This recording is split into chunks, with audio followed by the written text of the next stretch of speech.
Saudara Pengadilan Tipikor Jakarta menggelar sidang putusan kasus korupsi Tol MBZ ex-direktur utama PT Jasa Marga Jalan Layang Cikampek JJC Joko Dwiono divonis 3 tahun penjara. Hakim Ketua Fahzal Henry menyatakan Joko bersalah melanggar pasal 3 Undang-Undang tentang Pemberantasan Tindak Pidana Korupsi. Joko divonis 3 tahun penjara dan denda Rp250 juta subsidiar 3 bulan kurungan. Joko dinilai melakukan korupsi secara bersama-sama dalam proyek pembangunan Tol Layang MBZ dan menyebabkan kerugian negara hingga Rp510 miliar. Vonis Joko lebih ringan dibanding tuntutan jaksa. Jaksa menuntut Joko penjara 4 tahun, denda Rp1 miliar, subsidiar 6 bulan pidana. Bahwa Joko Dwiono telah terbukti secara sah dan meyakinkan bersalah melakukan tindak pidana korupsi secara bersama-sama sebagaimana yang didakwakan penuntut umum dalam dakwaan subsidiar. Pak menjatuhkan pidana terhadap terdakwa Joko Dwiono oleh karena itu dengan pidana penjara selama 3 tahun. Pak menjatuhkan pidana denda terhadap Joko Dwiono sebesar Rp250 juta dengan ketentuan apabila denda tersebut tidak dibayar maka diganti dengan pidana kurungan selama 3 bulan. Majelis Hakim Pengadilan Tipikor menyatakan kasus korupsi proyek pembangunan tol Jakarta Cikampek 2 alias Tol Layang MBZ 2016-2017 telah menimbulkan kerugian negara Rp510 miliar. Modus korupsi Tol MBZ mengganti material beton menjadi baja tanpa melewati pertimbangan matang. Pengaturan pemenang tender pengadaan proyek dan menyalahgunakan wewenang untuk memperkaya satu korporasi.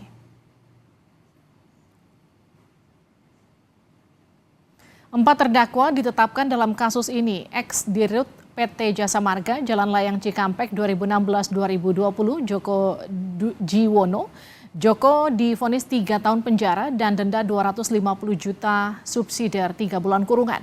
Ex-direktur Operasional 2 PT Bukaka Teknik Utama Tbk Sofia Balfas divonis 4 tahun penjara, denda Rp250 juta subsidiar 3 bulan kurungan. Ada juga Ketua Panitia Lelang JCC Yudi Mahyudin. Yudi divonis 3 tahun penjara, denda Rp250 juta subsidiar 3 bulan kurungan. Tenaga ahli jembatan PT Lapi Ganestama Consulting Tony Budianto Sihite divonis 4 tahun penjara dan denda Rp250 juta subsidiar 3 bulan kurungan.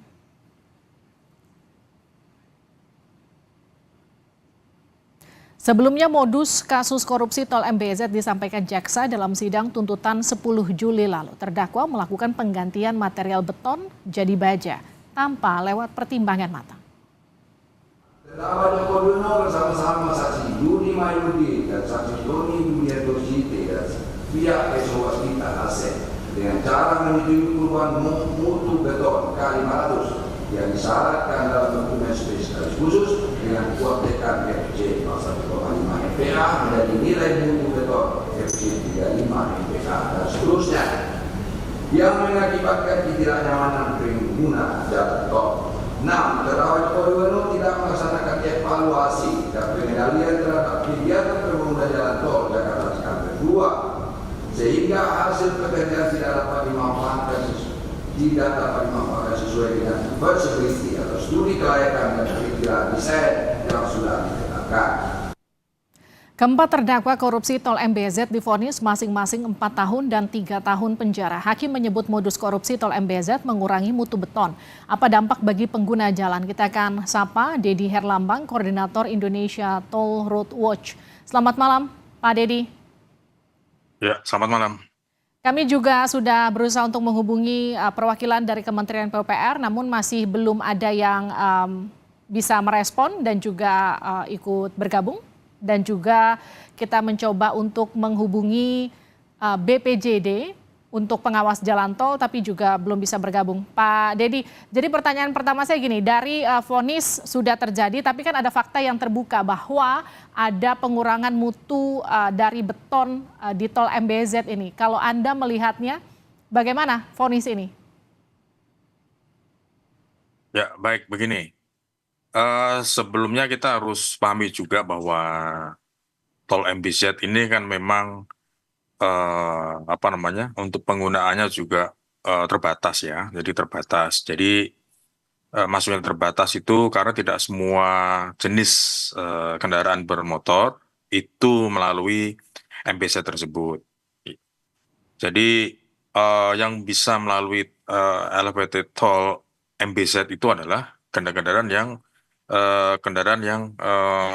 sedang dan sampai kecil. Jadi untuk bus besar atau truk besar itu kan juga tidak bisa masuk di sana. Oke, Nah, makanya kita harus sepakat dulu bahwa itu memang batas batas uji beton itu untuk kemampuan daya dukung berapa. Kalau pengujian sendiri oleh PT BUJT-nya dalam hal ini Hmm. adalah konsorsium PT Jasa Marga, kan justru kalau saya baca malah daya dukungnya bisa sampai 30 sampai 40, 35 sampai 40. Berarti kan mutu betonnya berarti kan bagus. Berarti di atas 350 mutu betonnya adalah di atas K350. Berarti memang di sini sebenarnya sudah layak. Tapi ternyata auditor lain menemukan ada apa namanya, ada standar di bawah kualitas dari SNI. Hmm. Nah, Oke. sebenarnya dalam hal ini memang harus diselesaikan secara engineering ya, bahwa kalau diselesaikan secara hukum saja sebenarnya juga sangat sulit karena eh, apa namanya, kalau di satu sisi tol MBZ memang didesain memang untuk kendaraan kecil, sedan dan kecil, tapi jikalau uji uji betonnya dengan standar kelas tinggi, ya Oke. memang itu memang salah, memang tidak tepat. Nah, ini juga harus ada standar uji yang Baik. sama. SNI yang mana misalnya, atau mutu beton yang mana, kelas 1, kelas 2, atau kelas 3. Oke. Nah, sementara kalau permasalahan di sini adalah ada pergantian yang seharusnya baja, lalu diganti beton misalnya, jelas itu salah, ada pelanggaran di sana. Kira-kira seperti itu. Baik, gini, ini kan faktanya dari beton kemudian diganti baja. Kalau dari 75 sampel yang kemudian diperiksa itu kan dihasilkan bahwa beton yang digunakan ini di bawah standar SNI yang kemudian seharusnya dilakukan. Otomatis ini kan mengurangi usia si jembatan tersebut. Pasca vonis ini artinya sudah diamini bahwa ada penyalahgunaan, ada kesalahan di sana. Butuhkah kemudian ini dievaluasi, artinya diperiksa secara menyeluruh jembatan MBZ, ditutup dulu, atau seperti apa menurut Anda? Betul, kita dulu pernah menyarankan bahwa untuk tol MBZ ini sebenarnya kalau untuk kelaikan dan kelayakan sebenarnya masih kurang ya. Kita masih belum membahas masalah pelayanan apa namanya SPM jalan tol itu sendiri. Kalau khususnya untuk tol MBZ, memang kita melihat bahwa kualitas atau standar dari apa namanya girdernya sendiri itu juga bermasalah ya, atau Hmm, betonnya ya itu sangat bermasalah. Karena kita juga masih belum membahas masalah expansion jointnya. Expansion oke. jointnya juga seperti itu ya. Jadi melendut-lendut, makanya itu sangat apa ya, sangat lendut. Jadi masih kurang rigid. Jadi ini yang menjadi masalah, sehingga kalau bisa memang dievaluasi, kalau bisa juga direkonstruksi sehingga bisa mencapai usia sampai 50 tahun katakanlah, atau 100 tahun. Karena kalau usia konstruksi memang idealnya memang sampai 100 tahun. Oke, Pak Dede, gini, apakah kemudian ini juga berpengaruh pada konstruksi jembatan MBZ yang bergelombang begitu? Otomatis seperti tadi saya sampaikan bahwa kita masih belum bahas masalah expansion joint. Expansion jointnya kenapa tidak rata seperti itu? Itu pun juga harusnya ada kajian lagi Oke, ya.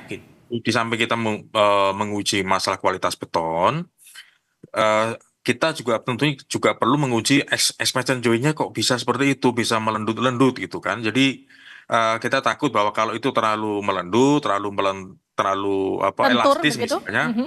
terlalu elastis, nanti ditakutkan bahwa itu semakin landai, semakin panas, semakin tahun semakin landai. Apalagi ini kan juga ada kualitas betonnya juga ya. Pak Jadi Dedi, efeknya apa Pak kalau semakin landai, terlalu kita pakai bahasa terlalu elastis begitu, sambungannya efeknya apa bagi pengguna jalan? otomatis nanti tol itu kan bisa bisa cracking dan juga bisa patah tentunya. Oh, retak dan patah Pak? Patah bisa Sejauh bisa, sana bisa patah, efeknya ya? bisa bisa bisa ke sana. Apalagi kalau nanti usianya sudah sampai ini kan sebenarnya tol ini kan Oke. masih baru ya, masih belum ada apa 10 tahun. Nah, ditakutkan kalau nanti kalau usia mutu betonnya kan harusnya bisa sampai Hmm. minimal itu kan bisa 50 tahun sampai bagusnya sih sampai 100 tahun. Bisa seperti itu karena kita juga pemerintah juga tidak mau juga kalau Baik. ternyata usia betonnya hanya 50 tahun. Nanti ketika BOT misalnya konsesi selesai dikembalikan ke pemerintah ternyata kualitasnya sudah hancur. Oke. Ini kan pemerintah yang rugi juga gitu. Gini, Pak Dedi, katakanlah kami semua ini awam tentang bagaimana masa usia dari jembatan tol. Tadi Anda katakan ini awalnya dirancang 40 sampai 50 tahun, tapi harapannya tentu sampai 100 tahun. Memang standar beton untuk jalan tol, jembatan layang itu di Indonesia berapa tahun, Pak? Biasanya kalau untuk jembatan itu karena ini kan BOT kan, BOT itu Build Operate Transfer. Jadi setelah selesai konsesi itu nanti dikembalikan kepada pemerintah. Nah, kalau semisal ini konsesinya ini katakanlah ini 50 tahun, Pak maksimal 50 tahun. Nah, kalau memang usianya hanya 50 tahun, berarti nanti dikembalikan kepada pemerintah, berarti kan rusak Oke. misalnya begitu. Kalau Tapi uji itu coba juga berkala percuma. kualitas masa usia jembatan itu ada nggak sih Pak di Indonesia, Pak? Ada. Di standar Bina Marga ada. Kualitas jembatan ada. Kualitas jalan dan jembatan itu ada. Ada. Nah, Jadi seperti tadi saya sampaikan di hmm. awal, itu ada kualitas beton kelas 1, kelas 2, kelas 3. Nah, yang paling bagus ya tentunya di kelas 3. Itu juga, tapi juga sesuai dengan standar pemakaian juga. Gitu. Pak, pegang data nggak Pak, jembatan-jembatan mana saja khususnya tol di Indonesia yang kemudian perlu diwaspadai selain MBZ? Kalau khusus MBZ, kalau sejauh ini kalau kita lihat masih aman ya. Masih aman kita lihat seperti itu. Hmm. Tapi kalau tol, konstruksi tol paling bagus sejauh yang kita pengamatan kami ya memang hanya tol Jagorawi ya, karena Oke. itu tolnya tol kualitas 1, bisa dilandas, bisa untuk pesawat terbang juga bisa di sana kalau ada evakuasi pesawat terbang juga bisa di tol Jagorawi, kira seperti itu. Pak, gini, ini kan sudah jatuh vonis ya. Ada tadi kita juga bahas pengurangan mutu masa pakai jembatan yang tadinya ditarget 40 sampai 50 tahun. Bisa nggak kemudian diketahui setelah ada pengurangan mutu ini jangka waktunya jadi berapa tahun begitu? Jangka waktu pakai?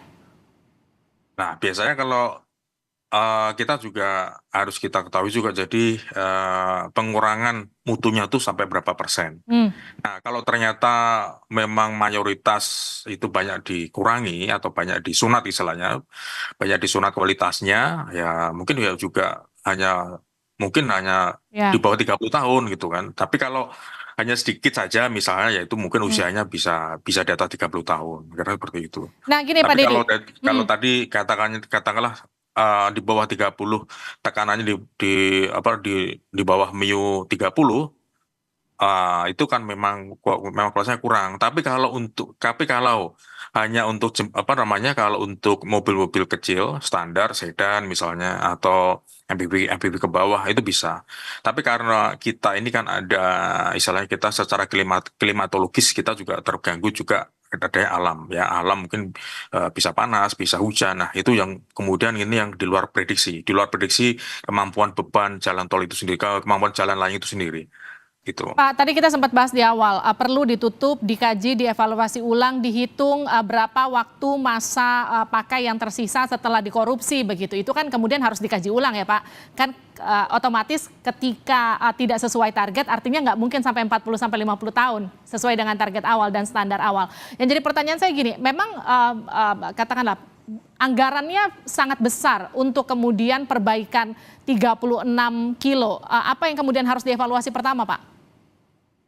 Kalau dievaluasi pertama jelas ya, jadi semua setiap ruas antar pier atau antar kolom itu harusnya ada sampling itu dievaluasi, mulai kualitas mutu betonnya seperti apa. Kalau memang mayoritas memang di atas 50% itu memang bermasalah, ya memang tentunya tol itu harus ditutup dulu karena memang ini kalau secara langsung pemerintah itu tidak rugi. Saat ini kita tidak rugi ya, karena dana ini juga bukan dana dari APBN, ini merupakan privat sektor, dana dari BUMN dan swasta. Ya, nah kita nanti ruginya itu ketika build operate transfer sudah terjadi. Oke. Pelimpahan konsesi mungkin 40 tahun 30 tahun kembali kepada pemerintah. Ternyata jalan tol itu sudah rusak. Nah, di sini pemerintahnya rugi. Jadi ngapain pemerintah menerima barang-barang rusak, barang rongsokan itu juga seperti itu rugi. Jadi pemerintah rugi karena tidak bisa memiliki aset tol tersebut. Baik. Sehingga pemerintah nanti membangun baru lagi. Berarti kan juga percuma. Pemerintah juga tidak punya aset.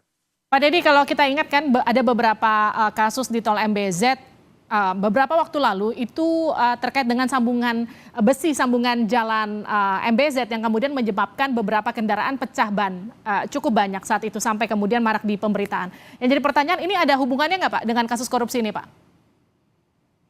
Sebenarnya masalah ini kalau dihubungkan mungkin secara apa ya, secara tidak langsung mungkin ada ya. Mengapa tadi itu kan yang bermasalah kan dari saya bilang expansion joint-nya itu kan bermasalah. Hmm. Mengapa bisa tidak rata seperti itu ya, sehingga menyebabkan beberapa ban itu rusak. Namun kan sudah dibantah juga bahwa ternyata kejadian kerusakan itu infonya itu ada orang yang menancapkan benda tajam di extension itu. Oke. Tapi ini tentu harus dikaji juga ini benar nggak? Karena kalau logika kami juga tidak percaya dengan masalah ini ya. Ya maaf kalau ini hanya dugaan. Dugaan kami juga punya punya punya apa namanya punya dugaan tentunya. Kita juga tentunya diizinkan punya dugaan. Karena apa? Karena kalau misalnya eh, ada semacam paku yang tertancap disengaja misalnya. Itu kan sudah dilalui kan beribu-ribu kendaraan. Masa itu tidak gepeng misalnya atau tidak pipih kok masih menancap terus ya. Itu kan logika yang sederhana. Jadi makanya jadi kami punya dugaan juga bahwa itu memang ban itu rusak karena memang extension joint-nya itu yang rusak itu kira seperti Baik. itu. Artinya audit seperti apa yang harus dilakukan secepat mungkin? Selain tadi kata Anda ada opsi seharusnya ditutup dulu, dievaluasi, dan kemudian auditnya seperti apa dulu yang harus dilakukan? Betul. Jadi sebelum ini kan jalan tol ini kan sudah dari pertama kali dibuka hingga sekarang kan baru kali ini tarif tolnya dinaikkan. Sehingga kami juga pernah mengkritisi bahwa jalan tol ini tidak layak dengan kenaikan tarif karena dari sisi pelayanan kenyamanan tol itu sendiri kan juga masih kurang ya karena di situ sangat dibatasi. Jadi kita naik di situ dengan kecepatan 60 km per jam pun kita sudah bergelombang. Apalagi di jalan tol kan juga seharusnya jalan tol itu bisa melesat, istilahnya bisa melaju sampai 100 km. Tapi ini dengan kita 60 km per jam saja pun itu sudah tidak nyaman. Sehingga kita juga, jalan tol itu kan juga berbayar kan, seharusnya kan harus dilayani dengan baik juga mengenai masalah kualitas jalan tol itu sendiri. Nah, mengenai masalah jalan tol ini sudah kita kritis juga. Jalan tol ini ditutup dulu, lalu direkonstruksi, misalnya dievaluasi dan lain-lain. Sambil tentunya kita juga ada harapan juga nantinya ada tim independen yang benar-benar bisa memang melakukan kajian-kajian pengujian-pengujian mengenai kualitas baja dan mengenai kualitas beton yang ada di tol MBZ tersebut. Itu Mbak. Terima kasih Pak Dedi sudah bergabung bersama kami di Sapa Indonesia Malam. Yang pasti setelah vonis ini harus ada audit ulang untuk menentukan usia dari tol MBZ itu sebetulnya berapa tahun begitu kelayakannya untuk dipergunakan. Terima kasih Pak Dedi sudah bergabung di Sapa Indonesia Malam.